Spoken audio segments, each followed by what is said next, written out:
হ্যাঁ, তুমি পুরুষ। তোমার জীবনে এমন কিছু আসা দরকার যার কারণে তুমি অনেক উপরে যেতে পারবে। তুমি যদি মনে করো তুমি অন্যের দোকানে কাজ করে তুমি কর্মটা আরও সুন্দর করবে, তোমার ফ্যামিলিটা ভালো থাকবে, আমি তোমাকে বলবো তুমি পুরুষটা এরকম কাজ করবে না। কারণ তোমার এমন কিছু জীবনে করার দরকার যেন তুমি উদ্যোক্তা হতে পারো। তোমার উদ্যোক্তা হওয়ার কারণে 10টা ফ্যামিলির সন্তান তোমার ওই ব্যবসাটার ভিতরে বা ওই প্রতিষ্ঠানটার ভিতরে বা ওই কর্মটার ভিতরে কাজ করতে পারবে। এমন কিছু নিজেকে নিয়ে দাঁড়াও।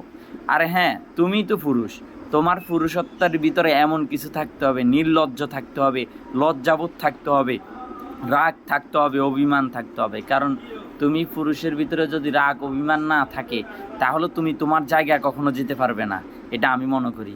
উদ্যোক্তা হও, অন্যকে উদ্যোক্তার জন্য টানো, তাহলে তুমি দেখবা তোমাকে কারো পিছনে দৌড়াতে হবে না। উদ্যোক্তা হলে তোমার পিছনে 10টা মানুষ দৌড়ার জন্য অপেক্ষা করবে, শুধু তোমার জায়গায় যাওয়ার জন্য। এটাই বাস্তব।